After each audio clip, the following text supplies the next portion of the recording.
I have a friend in Nashville, Tennessee. I was up there for a grace conference 2 or 3 months ago and preached in his church on Sunday morning. He's a beloved friend, and his church is in the worst area of Nashville. And it's packed. It's become a mega church with ragamuffins. And when my friend, his name is Ray Ortland, got up to do the call to worship, I expected he would say what every preacher says, but he didn't. You know what he said?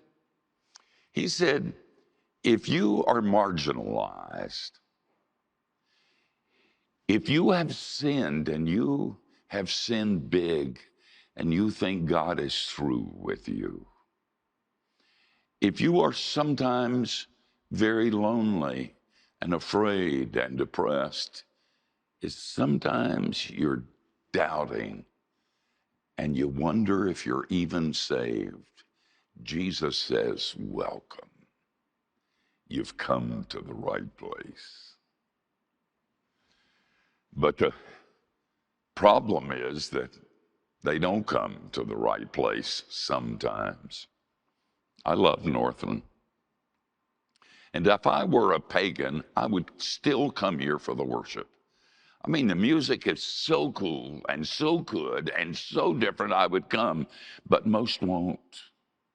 So what do you do about the uninvolved? In a moment, we're going to talk about it, but first I want to go down a side road.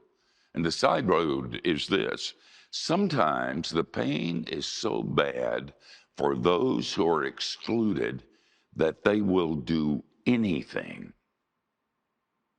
to be included. I've taught this text 1,000 times. Every time I teach it, I think that's a dumb prostitute. You know, she's not only a sinner, she's dumb. And as Billy Sunday said, a sinner can repent, but stupid's forever. I mean, if you're going to crash a party, do not, if you're a prostitute, crash a party for Pharisees. I mean, if she had any smarts, she would have waited outside until the party was over. And when Jesus came out, she would have cornered him with her ointment and her tears. But she had to go in and cry. That's dumb. But this week, as I've looked at this text again, I've realized that it's not dumbness, it's pain. A number of years ago, Steve Camp brought a bunch of Christian musicians here to Orlando to do a concert and to raise money for AIDS research.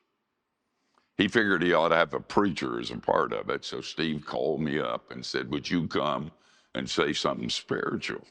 I said I would. We had it, believe it or not. These were the days when Benny Hinn's church was in Orlando. We had it at Benny Hinn's church. We rented that place out. And it was a great evening.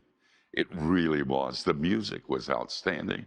What I said was not half bad. It was just one of those nice evenings.